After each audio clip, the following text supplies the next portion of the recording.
Please return to the clerk to the trustees, J.J. Malum, Esk the Hamlin Trust.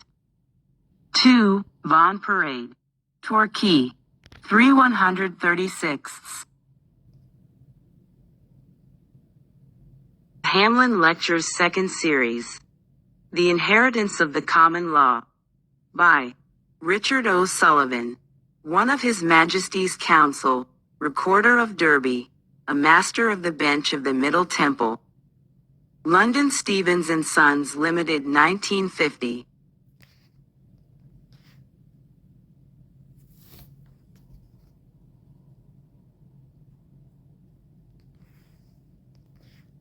The Hamlin Trust.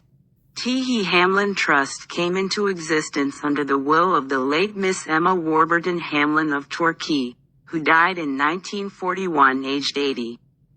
She came of an old and well-known Devon family. Her father, William Bussell Hamlin, practiced in Torquay as a solicitor for many years. She was a woman of dominant character, intelligent and cultured, well-versed in literature, music, and art, and a lover of her country. She inherited a taste for law and studied the subject. She traveled frequently on the continent and about the Mediterranean and gathered impressions of comparative jurisprudence and ethnology. Miss Hamlin bequeathed the residue of her estate in terms which were thought vague. The matter was taken to the Chancery Division of the High Court, which on November 29, 1948, approved a scheme for the administration of the trust. Paragraph 3 of the scheme is as follows.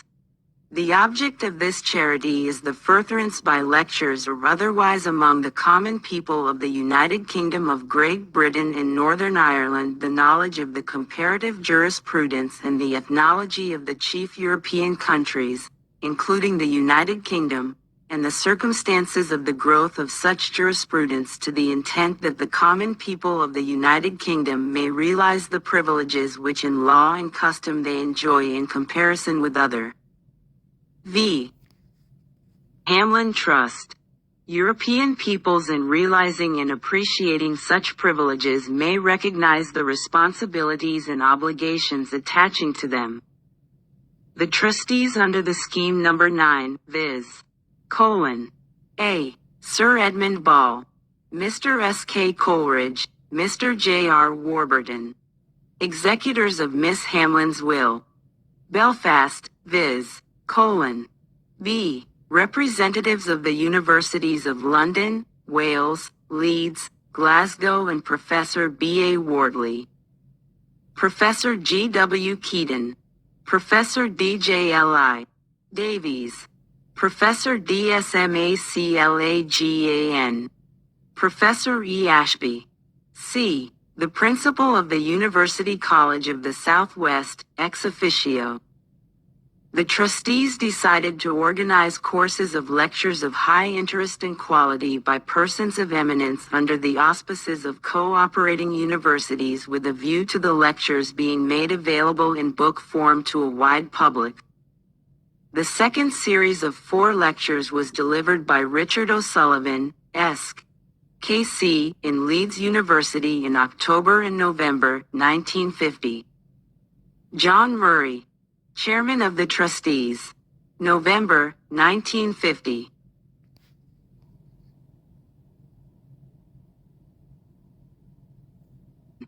The concept of man in the common law. The common law of England is one of the great civilizing forces of the world. Over a long series of centuries men have recorded their conviction of its essential worth and excellence. In one of the yearbooks of Henry VI, the yearbooks, which are the record of debates and events in court during a period of 2.5 centuries from Edward I to Henry VIII, are the earliest source books of the common law. In one of the yearbooks of Henry VI, an anonymous scribe offers the opinion that the law is the highest inheritance of the king by which he and all his subjects shall be ruled. And if there were no law, there would be no king, and no inheritance. In line with this opinion is an entry in Howard's reports of cases in the last decade of Elizabeth. The common law is the surest and best inheritance that any subject hath, and to lose this is to lose all. Qui perdit co perdit tout. In the 18th century, the same conviction was reaffirmed by the author who gave to the world his imperishable commentaries on the laws of England. For William Blackstone, the common law is the best birthright and noblest inheritance of mankind. In passing, let us remark the line of development of the one constant theme: the inheritance is ascribed in succession to the king, to his subjects, to mankind. A. The inheritance of the common law. In the decade preceding the Declaration of Independence, some 2,500 copies of Blackstone's commentaries were purchased and received by the colonies of the Atlantic seaboard, nearly as many as were sold in England. The common law, of which the Declaration of Independence and the American Constitution are in many ways the natural offspring, thus became and is today the basis of the law of all the states save one of the American Union. The organic unity of the legal institutions and the legal science of England and Ireland and the United States has survived the passage of nearly 2 centuries of independent legislation and judicial activity. Australia and New Zealand also belong to the living tradition of the common law, which guides the course of professional and public opinion and thus determines the character of federal and of state legislation. The several provinces of the Dominion of Canada also share the inheritance in, though the Civil Code of Quebec is avowedly modeled on the Code Napoleon, yet in more ways than one the common law has set its mark on the substance of legal justice and on the law of procedure in French Canada. In like manner, the Roman Dutch jurisprudence of South Africa, and in a measure also the Roman elements in Scottish jurisprudence, have been unable to resist the missionary spirit of the common law and have suffered a reception of certain of its leading principles and ideas. In fact, the tradition of the common law, which has a history of less than 1,000 years, disputes nowadays with the older tradition of the Roman civil law, which has a history of 25 centuries, the hegemony and rule. Concept of man in the common law. 5. Of the civilized peoples of the world. For the forms of law which govern the continental nations of Europe and their extra-European offshoots or dependencies, however much these laws may have been modified by custom or recast in codes, are still those of the Roman civil law. In tracing the origin and growth of the common law, one may accordingly hope to satisfy the terms of the Hamlin Trust by indicating some of the privileges that are part of our inheritance, and some of the responsibilities and the obligations that go with these privileges. Qui sentit commodum debet sentire et onus. He who takes a benefit must also bear the burden of responsibility that goes with it. Origin and growth of English law. It is, according to the Venerable Bede, in imitation of the Romans Juxta Exempla Romanorum, that the first recorded utterance of the English law was written down. God's property in the church is 12-fold, bishop's fee 11-fold, priest's fee 9-fold, deacon's fee 6-fold, clerk's fee 3-fold. These are the opening words of the decrees that King Ethelbert is said to have established in the lifetime of Augustine. Perchance they had heard in Kent of the code that a Christian emperor of Byzantium had lately given to the world. For Roman law had made its testament just before the English law began to speak. Churches, bishops, priests, deacons, clerks, no German institutions these. They are Greek and Latin, names which must be taken up bodily into the language of the new converts. English law adds. Maitland has no written memorials of its heathenry. Every trace but the very faintest of the old religion has been carefully expurgated from all that is written, for all that is written passes through ecclesiastical hands. A new force has already begun to transfigure the whole aim and substance of our law before the law speaks the first words we can hear. In due course the laws of Inn and the West Saxons were also written down by the advice of the bishops and the oldest and the wisest men. The laws of Alfred are introduced by a long preamble, with translations of the Ten Commandments and passages from Exodus, followed by an account of apostolic history and of the development of ecclesiastical law as laid down by councils, ecumenical and English. In these Anglo-Saxon documents there is no trace of the laws and jurisprudence of imperial Rome as distinct from the precepts and traditions of the Church. In the 10 articles he published after he obtained possession of England, William the Conqueror proclaimed that one God shall be honored throughout the whole of the kingdom and that the Christian faith shall be kept inviolate. King's Courts and Courts Christian. The episcopal laws of the Conqueror direct that 6 no bishop shall henceforth hold pleas in the 100 Court, nor shall they bring forward for the judgment of laymen any case which concerns spiritual jurisdiction. But whoever has been summoned for some suit or offense within the province of episcopal jurisdiction shall make answer in accordance with the canon law. Separate organization of temporal and spiritual courts, of the King's Courts and the Courts Christian, or, as they were called at a later time, the King's Ecclesiastical Courts of the Church of England, was confirmed by the first clause of Magna Carta. We have granted to God, and by this our present charter have confirmed for us and our heirs forever, that the Church in England shall be free, and shall have all its laws in their integrity and all its liberties unimpaired. The twofold jurisdiction and discipline of temporal and spiritual courts was a regular feature of English life down to 1857, and its memory lingers even in our own time. As king and ruler, the Conqueror demanded the personal oath and loyalty of all free men. In 1066, in the charter he gave to the city of London, he recognized the family and freedom of inheritance. I will that every child shall be his father's heir after his father's day, and I will not endure that any man offer any wrong to you. God keep you. It is a mark of tyranny, not unknown in our own time, to thrust men out of their inheritance. Free and unfree. The legislation of William the Conqueror, one may observe, recognized a distinction between men who were free and men who were not free. Magna Carta makes the same distinction. In fact, the institution of 1 cf. The other provision in Magna Carta, we have also given and granted to all the free men of our realm, for us and our heirs forever, these liberties underwritten, to have and to hold to them and their heirs of us and our heirs forever. Which was a leading feature of pagan civilization, and which endured throughout the whole history of the Roman Republic and the Roman Empire, continued into the Anglo-Saxon time. All the Germanic peoples recognized slavery. In Anglo-Saxon England the slave trade was active, the main routes being to Ireland and to Gaul. The name of Patrick carries its own memories, and the story of the Angli who, in the 6th century, were mistaken by a pope for Angeli in the slave market in Rome. The many missions of slaves which appear among the old charters continue in England all through the Anglo-Saxon time.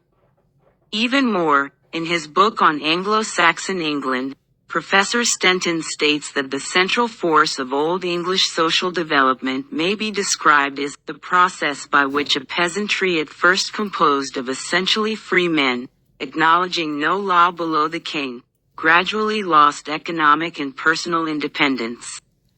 Towards the end of the 11th century, Wulfstan, Bishop of Worcester, who held his place right through the conquest, protested vigorously against the slave trade that was being carried on from Bristol. So it was that, when the Conqueror arrived in England, the slave was still a vendible chattel and the slave trade was flagrant.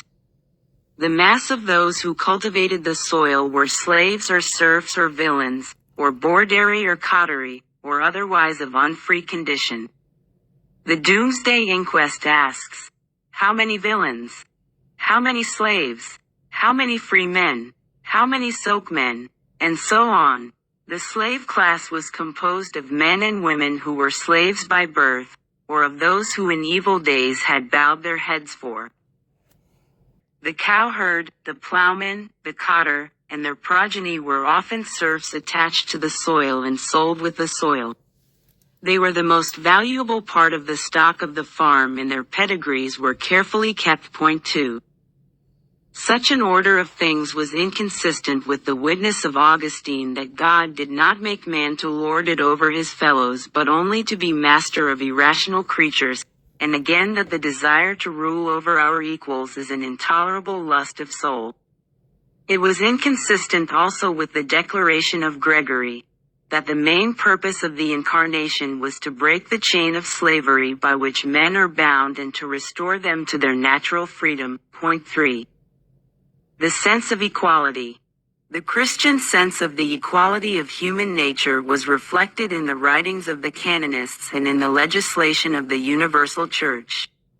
In 1215, the year of Magna Carta, a decree of the Fourth Lateran Council, Omnis Utriusque Sexus Fidelis, laid a duty on every Christian of either sex who had reached the age of discretion to confess his sins at least once a year and to receive Holy Communion during the Easter time.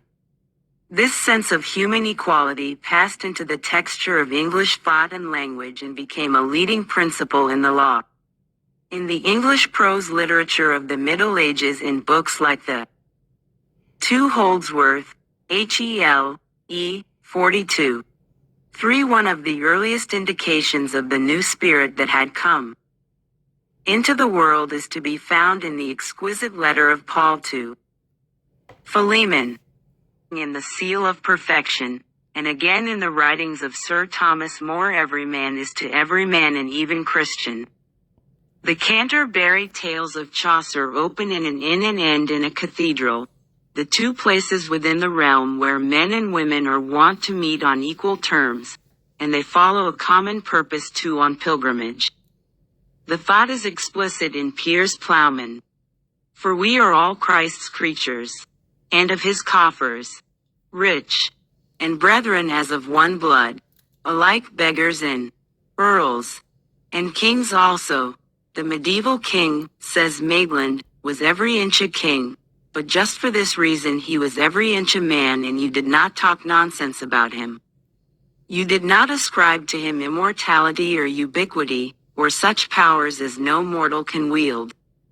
If you said he was Christ's vicar, you meant what you said, and you might add that he would become the servant of the devil if he declined towards tyranny. In all that I have read, I have seen very little said of him that was not meant to be strictly and literally true of a man, of an Edward or a Henry.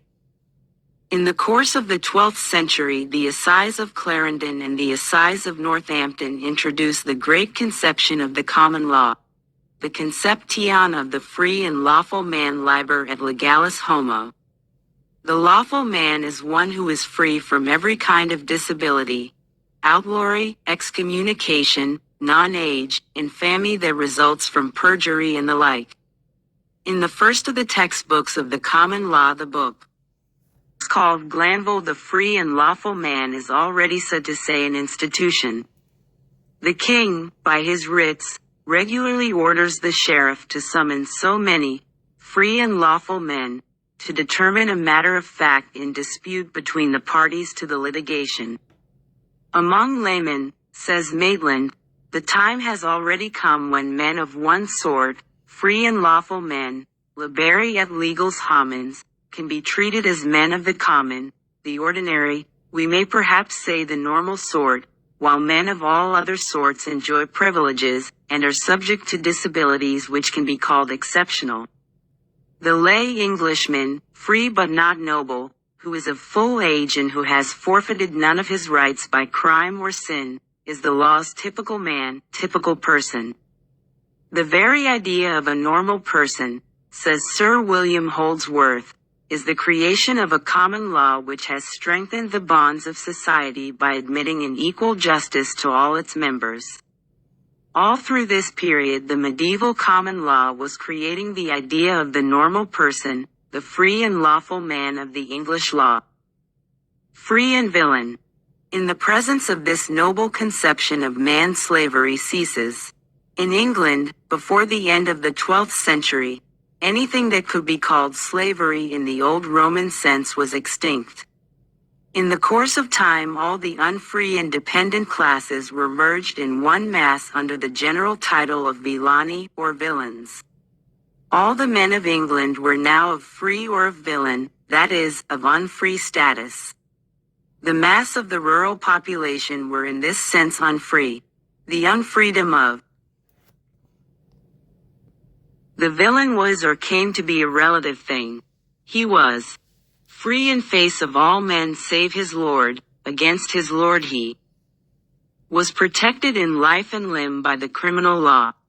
In the middle years of the 13th century, Henry of Bracton wrote his classical work De Legibus et Consuetudinibus Anglia, on the laws and customs of England.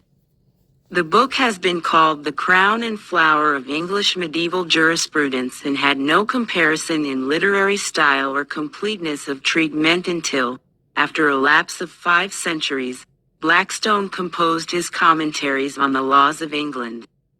Taking a text from the Roman jurist Florentinus, Henry of Bracton infused into it new life and energy and declared that by virtue of his nature man is free. On this principle he boldly argues that slaves are entitled to their freedom, est secundum hoc servi sunt liberi. The Roman civil law and the Jus Gentium, which recognized the institution of slavery, are accordingly condemned. In hac parte jus civil vel gentium detrahit iure naturali.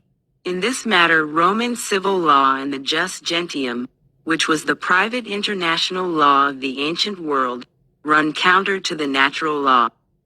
In the next sentence, Bracton denounces servitude as a rule of the Jus Gentium by which one man is subjected to the dominion of another against natural right and justice, contra naturam. The natural law is for him and, one may say, for all the lawyers and philosophers of his time, the reflection of the divine wisdom in the mind and life of reasonable creatures, and a first principle of morals. In this forthright declaration in favor of freedom, the father of the common law comes into collision. Younger contemporary St. Thomas Aquinas, whose doctrine seems to be that, though the institution of slavery is not prescribed by the primary principles of natural law, yet it appears in the Jus Gentium as a kind of secondary institution, which natural reason established among men. An institution, that is to say, not proper to human nature as such, but of utility and advantage to this or that individual man or woman to whom it may be profitable to serve and to be ruled by one more wise. Growth of the common law. In face of the written corpus of the Roman civil and of the Roman canon law, the men who first sat down to state the principles and rules of the common law, Hubert Walter, afterwards Archbishop of Canterbury, and Henry of Bracton, sometime Chancellor of Exeter Cathedral, were at pains to argue that it is not absurd to call the law and customs of England, though they are not written, by the name of law. With the ratio scripta of Justinian and of the canonists before their eyes, they deliberately chose, on the basis of the natural law and with a strong sense of human dignity and of freedom, to elaborate a new and organic system of law that would fulfill their vision of a society of free men and women living in the fellowship of a free community, and, as the instrument of that law, to frame a register of writs that would run in the king's name everywhere, and in time to come in the name of kingless commonwealths on the other shore of the Atlantic Ocean. The men who thus gave to the common law its creative principles and its distinctive energy were not merely writers of textbooks. They were also royal judges charged, like their colleagues, with the duty of administering justice to all manner of men throughout the realm. As the king's court organizes itself, say Pollock and Maitland, slowly but surely justice done in the king's name by men who are the king's servants becomes the most important kind of justice, reaches out into the remotest corners of the land, grasps the small affairs of small folk as well as the great affairs of earls and barons. Above all local customs rose the custom of the king's court, tremendum regiae majestatis imperium, the common law of England. In the legislation of the 13th and the 14th centuries, which reflects the spirit of the common law, the distinction between omnis homo and omnis liber homo disappears. The Statute of Winchester of Edward I lays upon every man, rich and poor alike, active duties of citizenship. Every good citizen must assist the forces of order and government. A statute of 5 Edward III enacts that no man shall be attached by any accusation nor forejudged of life or limb, nor his lands, tenements, goods or chattels seized into the king's hands against the form of the Great Charter and the law of the land. Another statute of 28 Edward III declares that no man, of what estate or 4 in 1252, at the moment almost at which Henry of Bracton was writing his great treatise, a writ enforcing the assize of arms makes it clear that villains as well as free men were now being called upon to bear arms for the defense of the realm. Condition that he shall be put out of land or tenament, nor taken nor imprisoned nor disinherited, nor put to death, without being brought in answer by due process of law. Sir Edward Coke was thus able in his day to assert that Clause 39 of the Charter, which affords protection to free men, extended also to villains.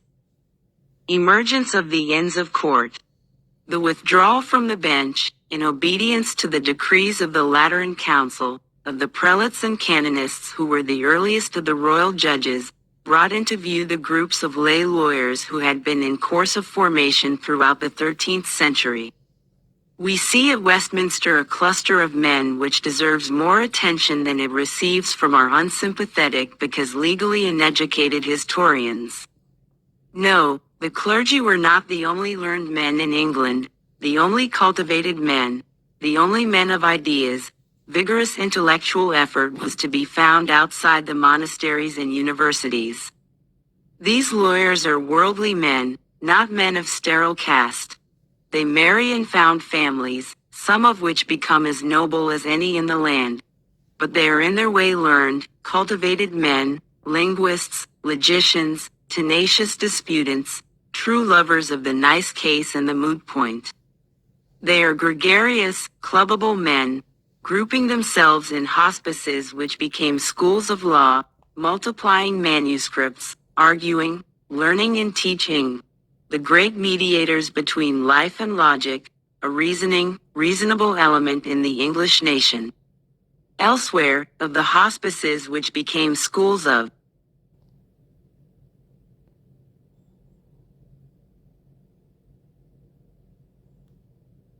No English institutions are more distinctively English than the Inns of Court, unchartered, unprivileged, unendowed, without remembered founders.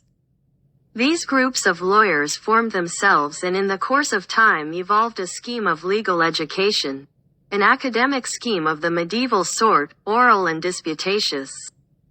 For good and ill that was a big achievement in the history of some undiscovered continents.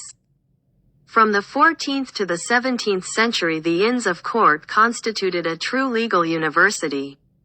In the fine phrase of Dr. Levi-Ullmann, they were the university and church militant of the common law. In a letter to one Faber apropos Sir Thomas More, Erasmus says, Natus est Londini. In qua civitate multo omnium celeberrima natum et educatum esse apud Anglos nonnula nobilitatis pars habtor. In the reign of Elizabeth, Sir Thomas Smith, Regius Professor of Roman Civil Law at Cambridge, exclaimed upon the skill in disputation of the students and apprentices of the Inns of Court. His admiration being particularly excited by the way in which they were apt to handle the matter etiam cum quid e philosophia theologiae de promptum in question ponature. Early in the 17th century in his description of the common law of England, Sir Henry Finch explains that the rules of reason are of two sorts, some taken from foreign, i.e., other than legal, learning, both divine and human, the rest proper to law itself. Of the first sort are the principles and sound conclusions from foreign learning.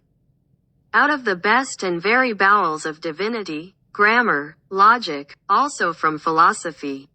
Political, economic, moral, though in our reports and yearbooks they come not under the same terms, yet the things which you find there are the same. For the sparks of all the sciences in the world are raked up in the ashes of the law. Throughout the whole period of its creative life and power, the common law of England was in touch with, sensitive to, and nourished by the tradition of classical and Christian philosophy and theology.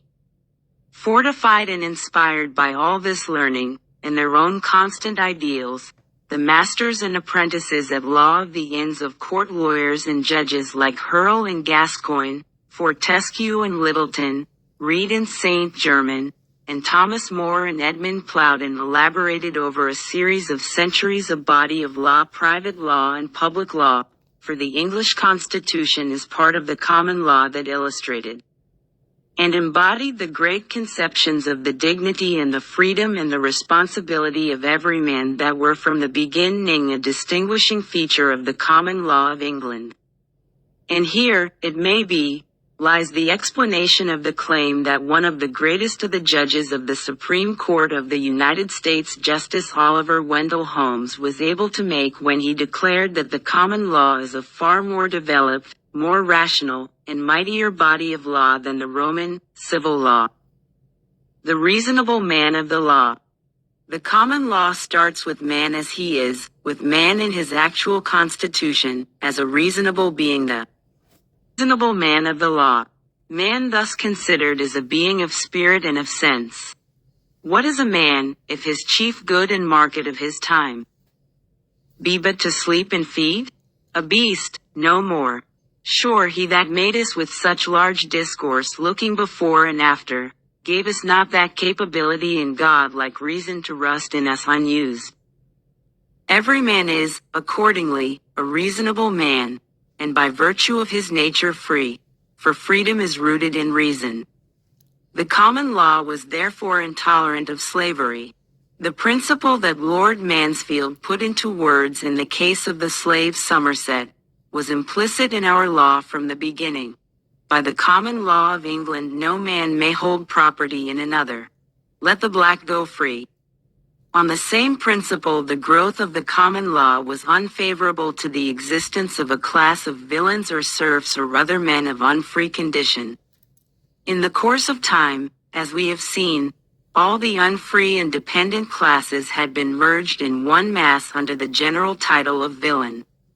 So long as it survived, the existence of villain status teased the conscience of Englishmen. In The Doctor and Student of Christopher Street German, 1470 to 1540, the theologian in the dialogue raises grave doubts as to the righteousness of villanage. Methinketh it first good to see whether it may stand with conscience that one may claim another to be his villain, and that he may take from him his lands and goods, and put his body in prison if he will. It seemeth he loveth not his neighbor as himself that doth so to him. Though the villain was not a common law, he was a persona. He had a spiritual life of his own, and was responsible before the doomsman of the manorial court. He managed his own affairs. The Lord was not answerable for his acts or his defaults, and though the Lord might give him orders, he was bound to obey only such orders as were licita et honesta, lawful and right. The rules of the moral law thus afforded protection to the dignity and the freedom of the simple folk. Emancipation of the villain. It used to be thought that the peasants' revolt in the reign of Richard II was provoked by an attempt on the part of the landlords to reverse the natural trend of social and economic development, and to reimpose conditions of serfdom. The opinion is no longer held. The revolt was in fact one symptom of a malady which afflicted rural society until villanage completely disappeared. The failure of the rising was immediate and complete. The natural movement towards the emancipation of the villain, which had now been long in progress, continued as before, and during the 15th century a great silent revolution slowly took place. The mass of men who had been serfs gradually acquired economic independence. Lords of manors leased their lands to free laborers or to laborers who were soon to become free, or else tacitly conceded to their peasants the benefits of ownership in their holdings. The rightless villain slowly acquired customary property rights in the land on which he toiled. The fate of the erstwhile villain, we are told elsewhere, is some of the momentous movements in our legal history. In the early days of Henry III, when Pateshel and Raleigh were judges, the villain was almost protected, even in the royal courts. It would, perhaps, be more accurate to say that he had hardly yet been entirely excluded from royal justice. Soon under the influence, it seems, of certain lawyers who sought to equate the villain with the service of the Roman civil law, the doctrine takes shape which will deprive the villain of his property. Within 2 centuries the tide begins to turn. Custom will be recognized by the courts of equity, and they will begin the sober task of receiving, rather than reforming, manorial custom. The man who held his land at the I will of the Lord holds it now at the will of the Lord according to the custom of the manor. In the lifetime of Littleton, the courts of common law follow the example of the chancery and allow the copyholder to bring ejectment as if he were a freeholder. In his little work on the complete copyholder, Sir Edward Coke illustrates the spirit at work among the lawyers and the judges.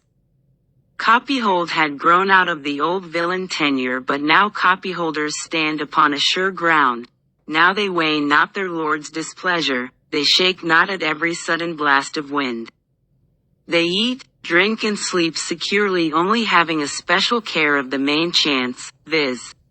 to perform carefully what duties and services soever their tenure doth exact and custom doth require. Then let the Lord frown, the copyholder cares not, knowing himself safe and not within any danger. In this way the heirs and successors in title of the villain of the 14th century are and restored to their property rights. There are surely few movements in legal history so curious as this silent shifting of property back and forth, writes Professor Plucknet. One need only glance at the core 6 responding processes in France and Russia to realize the gravity of this social revolution, which in England was effected without an insurrection, without legislation, and almost without deliberate thought. The law of villain status, we may add, was never repealed. It fell into disuse because the persons to whom it applied ceased to exist during the Tudor time. In obedience to its own principles and in the interests of social welfare, the common law had come to treat the villain as a free and lawful man. Out of slave and serf and villain the common law had created the copyholder and the yeoman. Every man had at last been raised to the status and the dignity of freedom. Every man, a good and lawful man. The achievement of the common law was thus slowly to elaborate a social system based upon the dignity of human personality and the intellectual and moral autonomy of every man. By virtue of his nature as a reasonable being, every man had a title to freedom. A free man is his own man, one who is master of his own acts and answerable for them, one who lives on. 5. At common law no man is answerable for the act of another unless he has commanded it or consented to it, quia quis pro alieno facto non est puniendus. It would be against all reason to impute blame or default to a man where he has none in him, for the carelessness of his servant cannot be said to be his act. The law of employer's liability is not an original rule of the common law. Who is able to manage and maintain his own family and rear and educate his own children, one who is able to administer his own property and his own affairs, in a society which is conceived as an association of families of free and lawful men and women, living in the fellowship of a free community. Every man is presumed at common law to be a good and lawful man. The principle was laid down from the beginning by Henry of Bracton, de omni homin presumitur quod sit bonus homo donic probetur in contrarium. Every man is presumed to be a good man, free from crime and sin and wrongdoing, until the contrary is proved by lawful evidence. The principle is of primary importance. Every man is presumed to be a good man, for all his frailty, and a friend at heart to his fellow man. There is in man a natural inclination to the love of all men, as if every man was to every man a familiar and a friend. The doctrine of Aquinas is echoed in the Utopia of Sir Thomas More. No man ought to be counted an enemy who hath done no injury. The fellowship of nature is a strong league, and men be better and more surely knit together by friendship and benevolence than by covenants of leagues, by hearty affection of mind than by words. The thought of Erasmus is in line with that of his friend. Nature, or rather God, hath shaped this creature, that is, man, not to war but to friendship, not to destruction but to health, not to wrong but to kindness and benevolence. On the basis of this natural friendship, Franciscus de Vitoria, a contemporary of More and Erasmus, and one of the Spanish founders of international law, lays down the principle. Man has a right to speech and intercourse with every man and, within the limits of justice, to exchange goods with him. The doctrine of the common law as to the good character of natural man is in line with the teaching of modern anthropologists like Professor Elliott Smith, in his book on human history. The law and the lawyers are naturally aware of the actual existence of crime and wrongdoing. On an early page of his celebrated work, the De Laudibus Legum Anglia, Sir John Fortescue refers to the effects of original sin and to the need, in those who strive after law or virtue, of the assistance of divine grace. The exclamation of an evangelical or nonconformist divine on seeing some criminals taken to execution, "But for the grace of God there goes John Bradford," has found and finds an echo in many minds upon the bench and at the bar.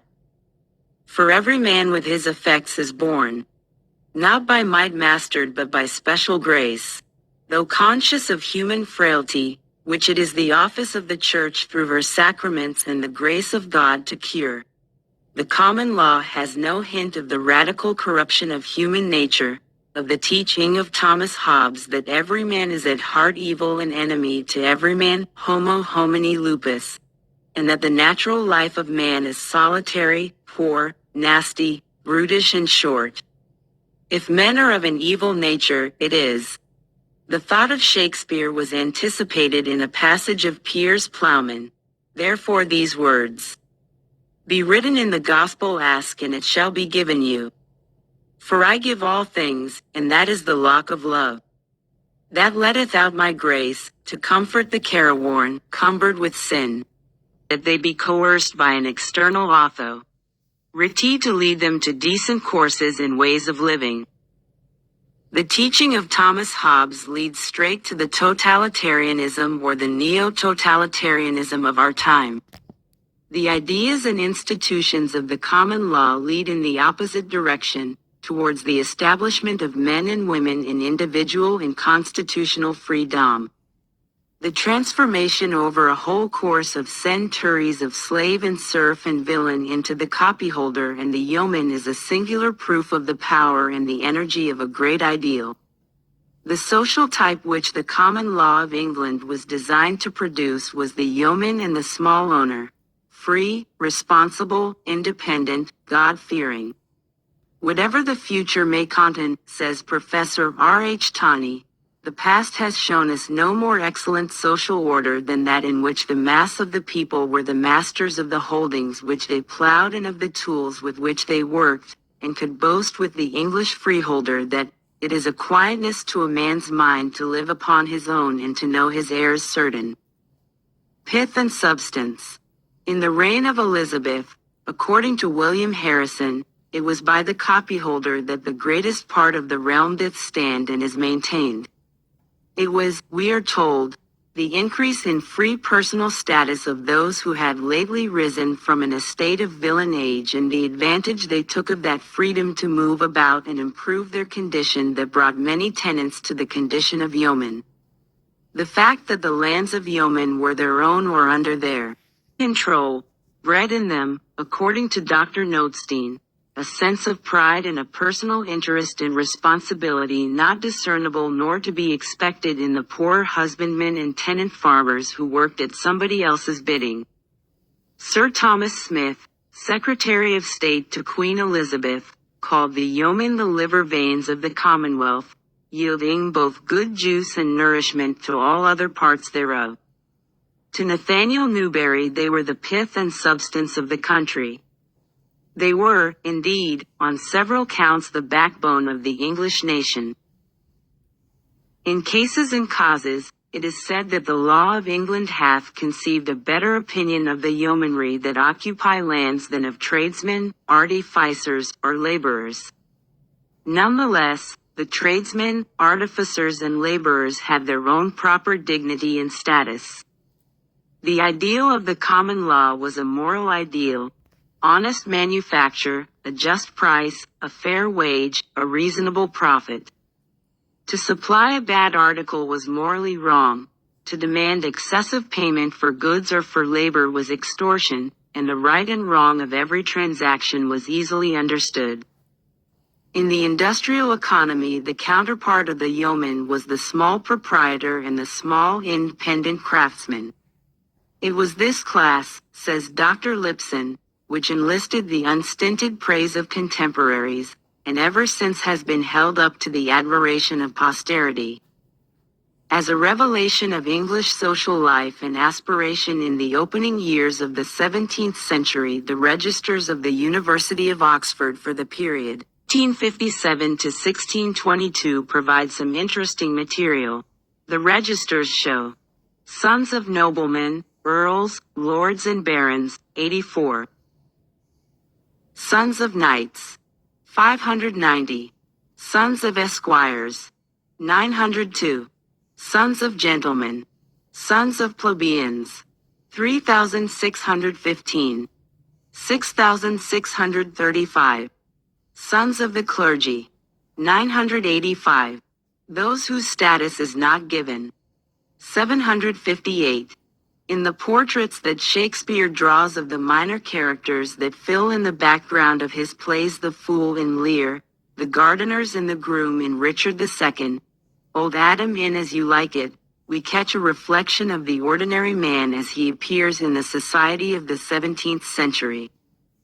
Take Corin, the shepherd, in his answer to Touchstone. Sir, I am a true laborer. I earn that I eat, get that I wear.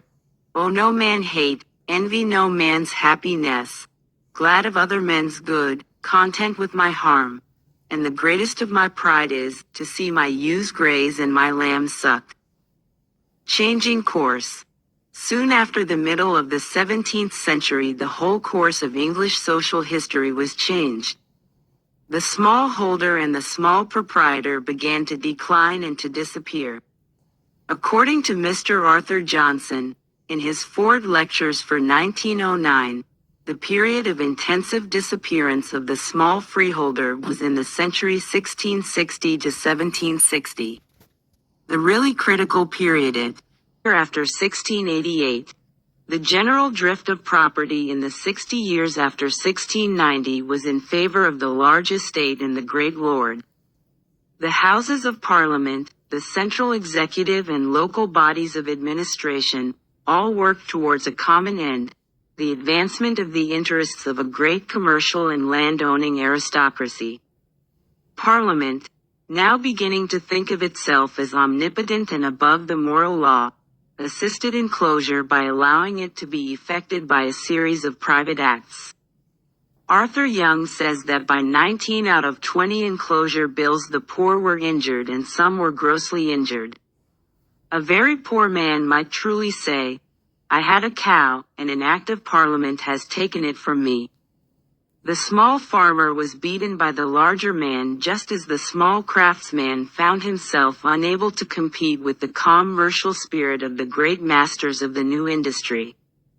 In despair, he abandoned his holding to seek a new life in town or abroad, or fell back into the class of landless laborers whose numbers had already been recruited from the cottagers.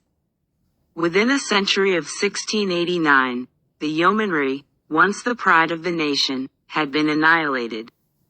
In 1770, Goldsmith wrote The Deserted Village. When John Stuart Mill penned his treatise on political economy, the yeoman was only a memory. The yeomanry who were vaunted as the glory of England while they existed, and have been so much mourned or since they disappeared, were either small proprietors or small farmers, and if they were mostly the last, the character they bore for sturdy independence is the more noticeable. The first use of the omnipotence of Parliament was thus to attack and to the small farmers and the small proprietors. Omnipotence has no fellowship with freedom. The effort of successive parliaments to undermine and to undo the independent type of citizen has continued into our own time. Is it possible that Parliament is intolerant of the idea of the free and lawful man? In relation to the common law, Lord Macmillan has lately said, "The lover of our ancient laws and institutions cannot but look with some dismay at the process which we see daily in operation around us, whereby the customary common law of the land, which has served us so well in the past, is being more and more superseded by a system of laws which have no regard for the usages and customs of the people, but are dictated by ideological theories. There will soon be little of the common law left either in England or in Scotland, and the statute book and vast volumes of statutory rules and orders will take its place. The work of our courts is more and more concerned with the interpretation of often unintelligible legislation, and less concerned with the discussion and development of legal principles. It is of vital importance that the new policy, while truly promoting liberty by securing better conditions of life for the people, should not, in its zeal for interference, deprive them of their initiative and independence, which were the nation's most valuable asset. In a recent broadcast, Professor Glanville Williams has plainly said that a new philosophy of man is now being substituted for the old philosophy of the common law. The common law conception of a man, stalwart, independent, self-reliant, is being replaced by a new, the statutory man, a creature whose vigor is retarded by a maze of regulations, but who is said at least to be better cushioned against the buffetings of life. A recent book by Douglas J. M.P. gives an insight into the new concept. Housewives as a whole cannot be trusted to buy all the right things, where nutrition and health are concerned. This is really no more than an extension of the principle according to which the housewife herself would not trust a child of 4 to select the week's purchases. For in the case of nutrition or health, the gentleman in Whitehall really does know better what is good for people than the people themselves. The new creature of the statutes and the statutory rules and orders is, it would seem, in some sense mentally and morally incomplete, not to say defective, and needs for the perfection of his mind, and will the light of the anonymous gentleman in Whitehall, which lighteth every man that cometh into the realm. Even a long and expensive education which costs the country some hundreds of millions a year seems to be insufficient to raise this statutory creature to the ordinary level of mental and moral competence. The future, it seems, is to be a struggle between this statutory creature and the reasonable man of the law, the free and lawful man. The struggle may not finally be determined in England, for the common law is now an inheritance of mankind. Even in England we may be sure which way the verdict will go in the final round of the contest between this novel creature of impaired intelligence and dependent will and the reasonable and responsible man of flesh and blood, of sense and spirit, who has been from the beginning the ordinary man of the law. The ordinary man of the law who is the despair of the gentleman in Whitehall may yet be the hope of the world.